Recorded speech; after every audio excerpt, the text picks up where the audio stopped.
Halo Sobat Teksa, today is a special day. Kenapa? Karena hari ini kita kedatangan tamu spesial. Siapa itu? Alumni Brevet Pajak AB dari Arkadila Training Center, guys. Yang mungkin nanti akan sharing pengalaman seru untuk kalian mengikuti selama pelatihan ini. Langsung aja kita panggil Mas Dodik Pratama. Masya Allah, Mas Dodik, gimana kabarnya Mas? Halo Arya, kabar baik dong. Gimana kabarmu? Baik juga kan? Alhamdulillah, baik, sehat selalu Mas Dodik. Waduh, mungkin nih teman-teman belum tahu nih Mas Dodik ini siapa dan Mas Dodik ini kesibukannya apa belakangan ini. Mungkin boleh dijelasin dulu ke teman-teman nih Mas. Ya kalau sekarang sibukan jadi ini ya, bekerja lah sekarang. Gitu. Nah, kerjanya sebagai auditor di EY Indonesia. Wah, di Mas. Gokil. Oke Mas, sebelum kita ke EY nanti ya Mas, sebelum topik EY nih, kita tema hari ini tuh mau bahas gimana nih pelatihan brevet pajak AB di Arkadila Training Center. Nah, kira-kira Mas, apa sih yang membuat Mas Dodik itu tertarik nih ikut brevet pajak AB di ADTC? Jadi dulu tuh kan saya ngambil brevet pas kuliah ya. Nah itu saya masih ingat tuh saya angkatan ketiga. Itu tahun 2022. Alasan yang pertama itu karena saya ngeliat nih di akuntansi ini sebenarnya cabangnya banyak. Nah pas itu saya masih bingung. Saya mau ke pajak atau mau ke audit. Nah akhirnya nyobalah saya itu brevet gitu. Karena mau tahu nih pajak nih kayak gimana gitu. Nah mulai dari situ pas saya masuk brevet ternyata yang saya pelajarin tuh nggak hanya dari segi pajaknya aja, tapi juga dari logika akuntansinya gitu. Ternyata nih kalau kita belajar pajak itu harus tahu logika akuntansinya bagaimana. Gitu. Karena keinginan saya belajar yang kuat itu, makanya saya memutuskan untuk ikut brevet untuk menambah ilmu. Nah awalnya dari situ, kemudian habis ikut brevet, ternyata tertarik kan di pajak, akhirnya saya dalamin juga. Setelah itu saya mulai belajar sendiri, dan juga ngulang-ulang materi, sehingga pas saya kuliah, pas dapat materi materi pajak, nah itu nilai saya alhamdulillah bagus gitu. Oh, oke, I see, I see. Nah, BTW guys, Mas Dodik ini tuh di Brevet ABR Kadila itu di batch ketiga ya, Mas? Tiga. Batch ketiga sekarang itu udah batch 16. Nah, ini angkatan-angkatan senior nih berarti nih, Mas Dodik ini. Nah, tadi tuh pembahasannya menarik banget, Mas, karena pajak itu kan dinamis ya, Mas. Sangat luas dan peraturan pajak juga makin banyak, makin terbaru. Dan kira-kira nih, Mas, kalau misalnya kita ikut Brevet AB di tahun yang lama, misalnya di angkatan 3 Mas Dodik itu, dan sekarang itu mungkin udah banyak kan peraturan terbaru. Kira-kira mengharuskan ikut brevet AB lagi atau gimana, Mas? Oke, iya memang benar yang Arya bilang gitu. Kan pajak kan dinamis, apalagi banyak peraturan-peraturan yang berubah ya kan. Pertama mulai dari HPP yang awalnya itu 2021 yang keluar sehingga peraturan turunannya banyak gitu. Nah, cuman yang mau saya sampaikan di sini walaupun kita belajar nih, saya belajar 2022 itu brevet ya. Di mana peraturan sekarang udah berubah. Nah, tapi yang saya tangkap itu adalah esensinya. Apa sih sebenarnya itu pajak itu? Terus logikanya tuh seperti apa dalam lingkup akuntansinya seperti itu. Walaupun nanti peraturannya berubah itu kan kita bisa menyesuaikan, kita bisa belajar lagi. Cuman untuk memahami dasarnya ini kan kita perlu guru gitu kan. Biar kita tahu nih sebenarnya dasar dari pajak itu apa, terus juga pandangannya dari apa namanya dari ya dari para apa namanya praktisi kayak gitu. Nah, itu kan mereka juga sharing pengalamannya itu seperti apa. Nah, itu dari situ saya menangkap bahwa walaupun pajak ini dinamis tapi esensinya tetap sama gitu. Kalau di lingkup akuntansi kalau kita dikena pajak, berarti yang ngasih uang ke kita nggak kena pajak. Kemudian juga dalam sisi pencatatannya gitu, kan ada potong dan pungut. Nah itu juga beda treatmentnya gitu. Nah dari situ kita bisa nangkep kalau secara akuntansi yang saya ambil tuh dasarnya gitu. Kalau masalah perpajakannya apa namanya masalah peraturannya itu ya itu kita bisa belajar lagi. Terus kemudian untuk yang udah pernah brevet terus kesulitan, nah, saran saya kalau memang kalian butuh guru ya kalian ambil brevet lagi nggak masalah gitu 2 kali brevet 3 kali brevet gitu. Karena beberapa memang harus diajarkan gitu. Tapi kalau misalkan memang kalian sudah paham dari dasar ya kalian bisa belajar sendiri untuk mengembangkan apa yang sudah kalian pelajari di brevet kemarin kayak gitu. Jadi itu balik lagi ke tujuan kalian sebenarnya mau brevet mau apa sih gitu. Tapi kalau untuk saya bisa ngambil lagi, bisa enggak tergantung dari kebutuhan kalian. Nah, Mas Dodik, tadi ada dua pembahasan ya, ada dua kata yang Mas Dodik keluarin dan saya sempat agak pengen menyinggung ini, bukan menyinggung sih, lebih ke mengembangkan kalimat ini lah, kata-kata ini. Yang pertama itu ada praktisi. Kebetulan ini di ADTC itu kan pengajarnya semua praktisi Mas dan profesional. Semua misalnya Mas Dodik seperti Mas Dodik pengalaman sendiri di ADTC, Mungkin Mas Dodik nanya-nanya seputar lapangan, seputar karir mereka, seputar cerita-cerita mereka, pasti mereka kasih paham dengan pengalamannya mereka. Itu praktisi. Yang kedua, tadi itu brevet pajak tergantung kebutuhan. Itu saya sangat setuju, Mas. Itu karena, pajak itu kan tiap tahun mungkin ada perubahan dan misalnya ada nih dari angkatan-angkatan lama dari ADTC, "Kak, saya mau brevet pajak lagi nih, Kak. Kira-kira kalau saya dapat rekamannya aja bisa atau enggak?" Jawabannya sebenarnya bisa, guys, bisa. Cuman nih, bukan brevet pajak, pajak itu kan tiap tahun berubah. Jadi kalau misalnya kita ikuti yang rekaman sebelumnya, itu pasti berbeda dengan yang sekarang, kondisinya itu juga berbeda. Mungkin masuk ke skema pelatihan di ADTC nih, menurut Mas Dodik tuh seperti apa? Tadi kita udah bahas brevet pajak tuh seperti apa, kita udah bahas pajak tuh seperti apa, apalagi ditambahin sama Mas Dodik itu perbedaan akuntansi dan pajak. Bedanya potong sama pungut. Lengkap banget ini Mas Dodik tadi jelasinnya. Mungkin langsung nih Mas, menurut Mas Dodik tuh gimana nih pengalaman belajar selama mengikuti pelatihan brevet pajak AB di Arkadila Training Center, Mas? Ya kalau untuk pengalaman sendiri itu, menyenangkan sih. Menyenangkannya kenapa? Karena kan, guru-gurunya itu, tutor-tutornya itu kan praktisi. Jadi, saya bisa langsung tanya, sebenarnya aplikasinya tuh di kehidupan nyata seperti apa. Karena saya sendiri tipe orang yang belajar, nggak bisa ngawang, harus kayak praktek juga gitu, atau diceritakan bagaimana caranya, apa yang kita pelajarin ini diaplikasikan di dunia nyata.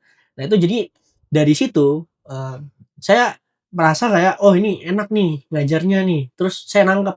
Jadi saya nggak merasa sia-sia gitu untuk ikut brevet di ADTC ini, karena tadi pengajarnya itu enak. Kemudian juga durasinya, nah durasinya kan kita, pas itu saya mahasiswa kan, di mana banyak tugas, terus juga banyak kegiatan organisasi dan lain-lain, sehingga kan pasti padat. Nah, ADTC ini juga menawarkan, pembelajaran malam secara online gitu. Nah, saya kuliah di Jogja tapi ADTC di Depok. Nah, saya ikut yang online dan ikut malam.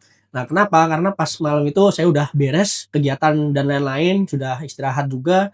Kemudian juga saya di Jogja jadi ikut online. Nah, itu menurut saya fleksibel dan enak gitu. Jadi bisa mengakomodasi, kita yang tidak ada di Depok ini gitu kan. Bener-bener enak dan juga dapet lah gitu. Nggak kayak yang lain kan banyak pengajar yang mungkin ini ya hanya ngeliat PPT, ngejelasin gitu, ngerti nggak ngerti, ya udah gitu. Tapi kalau yang ini tutornya kita nanya, dijawab, dan interaksi gitu, interaktif kelasnya. Jadi itu sih nilai plusnya. Jadi itu yang membuat saya, merasa pas saya di ADTC ini ikut brevet tuh pilihan yang tepat gitu.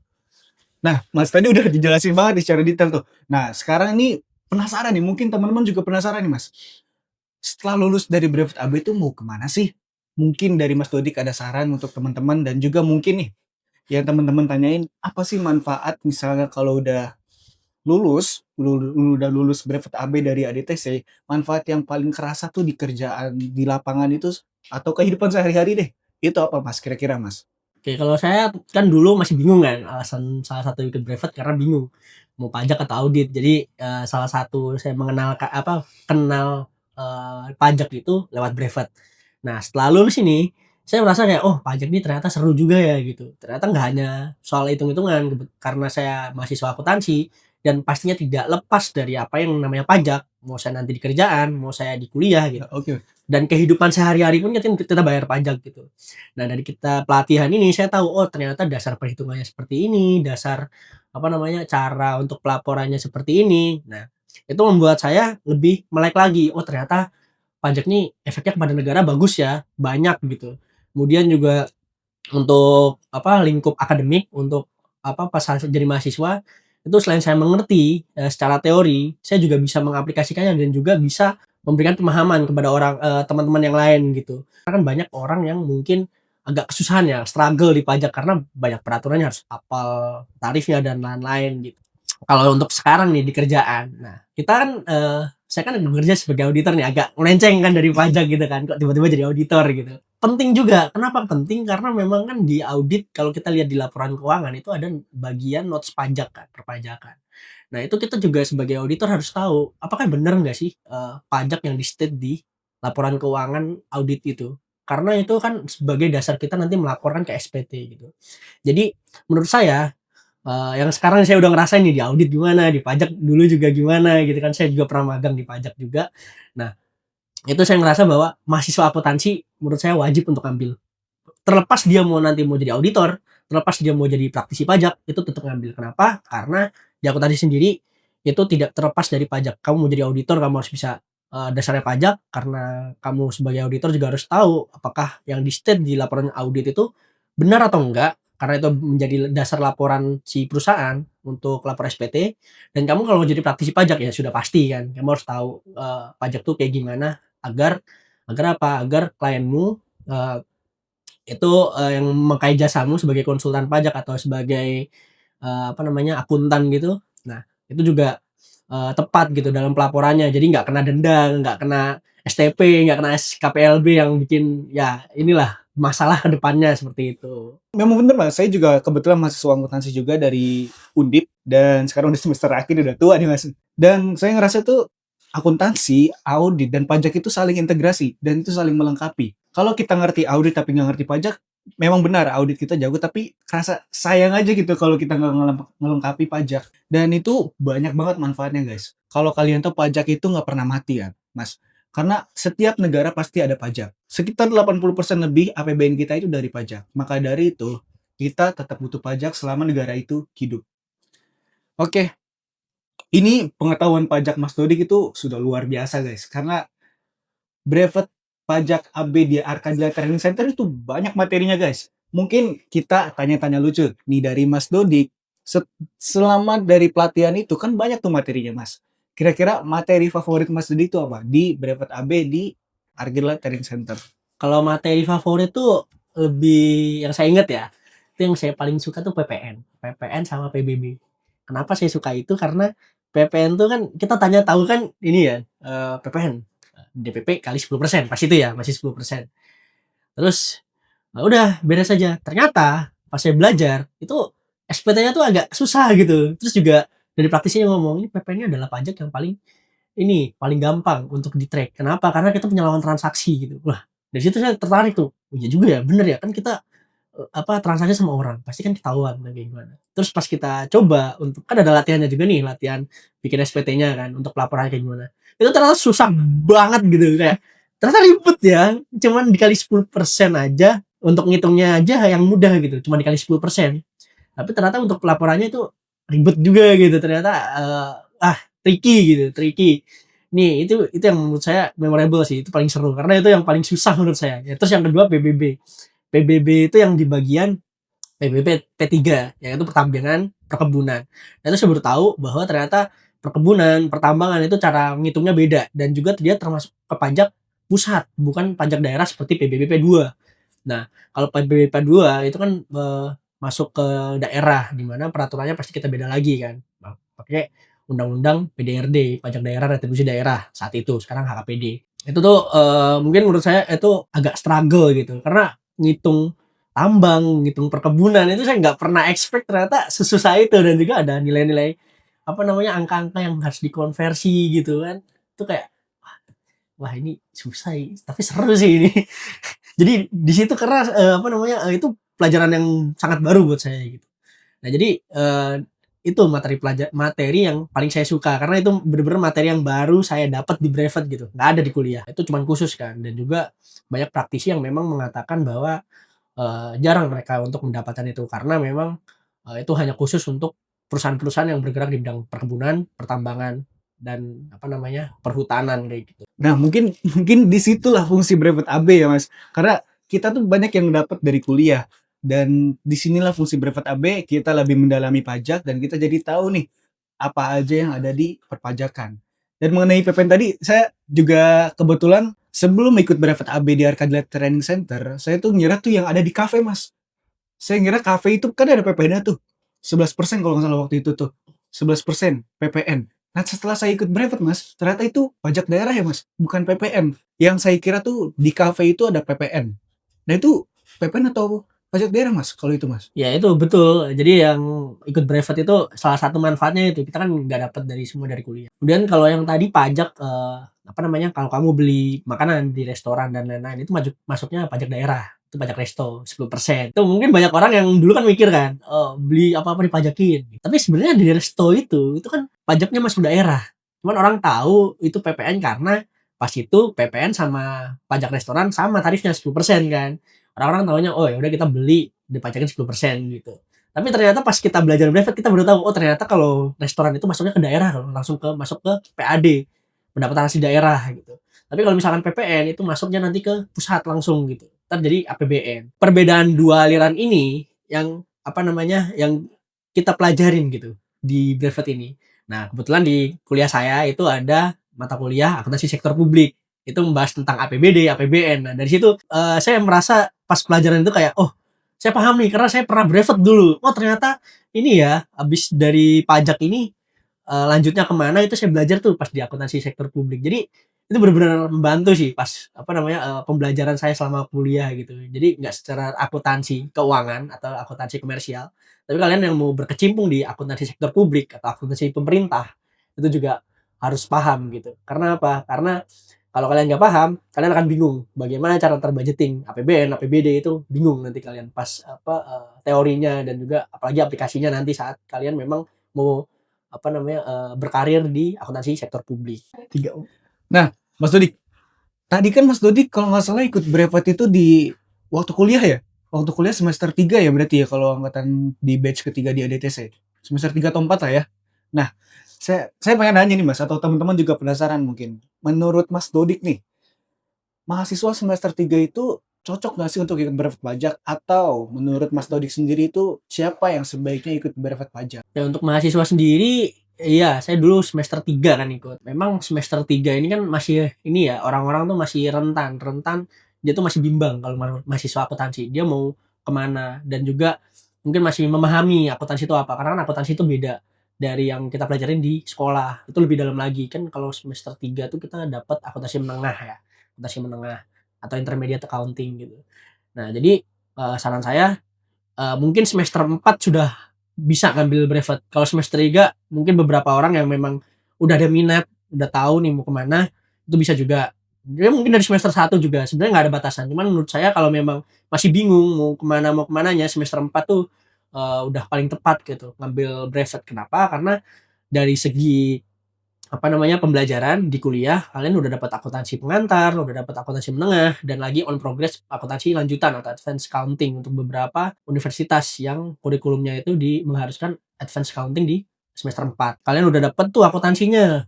Nah, nanti bisa apa kalian ambil brevet untuk pengaplikasiannya gimana sih dari akuntansi ini, laporan akuntansi ini untuk laporan pajaknya atau bagaimana pajak ini bakal berpengaruh kepada laporan akuntansi yang dibuat yang kita belajarin tuh di AKM akuntansi keuangan menengah itu sama akuntansi lanjutan. Nggak hanya mahasiswa aja sih yang saya sarankan gitu, tapi juga yang mau bekerja di sektor keuangan terutama di akuntansinya itu wajib banget kalian harus ambil brevet karena di beberapa perusahaan akuntan itu dia juga mengurusi pajak ya. Makanya beberapa lowongan ada yang tulisannya accounting, tax, and finance ya. Wajib banget tuh ngambil agar apa dapat nilai tambahan juga dan juga lebih mudah lah untuk mendapat pekerjaan.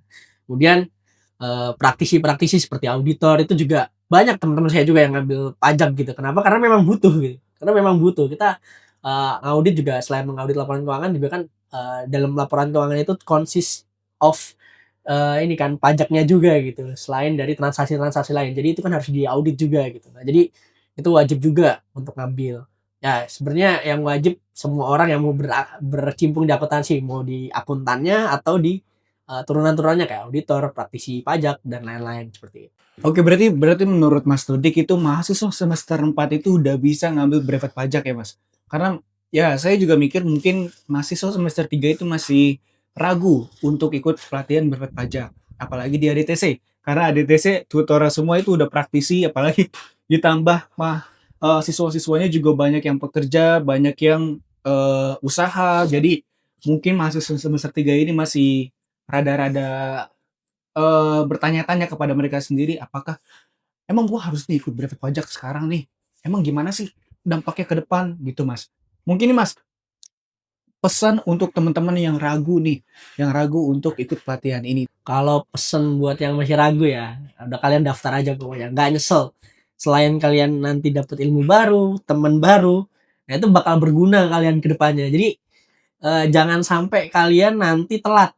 Telat apa? Telat untuk paham gitu. Kalau kalian makin lama, makin daftarnya, nanti kalian makin bingung ke depannya. Jadi mungkin dari sekarang aja daftar agar kalian tahu minat kalian di mana, terus kalian mau kemana itu agak lebih terarah gitu. Jadi jangan ragu dan jangan kalian berpikiran bahwa itu useless atau nggak berguna buat kalian walaupun nanti kalian nggak pajak gitu. Karena semua ilmu itu penting guys ya. Jadi kalian harus daftar, jangan ragu apalagi masih akuntansi wajib ikut brevet. Tadi udah ditekankan sama Mas Dodik bahwa mahasiswa akuntansi itu wajib. Itu di caps lock tuh sama Mas Dodik tuh tadi. Wajib ikut brevet pajak kalau ingin sukses mengenai pembelajaran audit akuntansi apalagi pajak. Nah, tadi untuk pesan teman-teman yang ragu Mas untuk ikut pelatihan ini. Mungkin ada pesan-pesan untuk teman-teman yang lagi ongoing nih program brevet pajak AB di ADTC Mas. Ada nggak Mas kira-kira Mas untuk teman-teman yang lagi ongoing? Jadi pesan-pesan yang lagi ongoing untuk brevet ya, kalian manfaatin apa yang sudah disediakan ADTC untuk pembelajaran kalian karena memang praktisinya ini expert semua gitu. Jadi kalian paham nih sebagai sudut pandang sebagai praktisi itu kayak gimana terhadap pajak dan juga kalian nih sebagai masyarakat kan yang awam ini terhadap pajak. Jadi kalian tahu gitu kalau misalkan ntar kalian baca ada isu pajak, oh gini gini gini gini. Oh, kalian nggak mispersepsi gitu. Nggak ada misinformasi karena kalian tahu, kalian pernah belajar gitu. Jadi saran saya semangat belajarnya, manfaatkan, tanya terus tutornya biar kalian tuh dapat manfaatnya gitu. Karena praktisi ini expert semua, bener-bener pengalamannya tuh banyak gitu, udah menangani banyak klien gitu. Kemudian juga yang penting jangan bolos, kalau bolos kalian yang rugi. Oke, mantap nih Mas Dodik. Jangan bolos guys. Kalau mau bolos kalian yang rugi. Serius, ini udah ditekankan sama Mas Dodik juga. Tadi jangan bolos di caps lock lagi tuh. Jangan bolos. Kalau mau masuk EY, jangan bolos brevet pajak di ADTC. Apalagi Mas Dodik ini ada buktinya nih guys dari ADTC.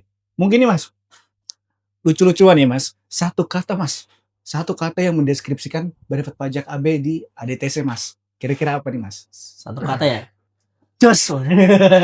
Itu udah paling bagus pokoknya. Oke, terima kasih banyak Mas Dodik sudah menyempatkan waktunya di acara hari ini dan Mas Dodik sebagai peserta brevet AB di ADTC. Oke, teman-teman, bagi yang mau mengikuti brevet pajak di ADTC, sekarang di ADTC sudah bisa mendapatkan gelar CTT guys. Dan untuk 5 orang tercepat khusus offline class mendapatkan diskon. Dan untuk yang online class, 10 orang tercepat akan mendapatkan diskon. Cepat-cepatan nih, oke? Jangan lupa daftar. See you soon.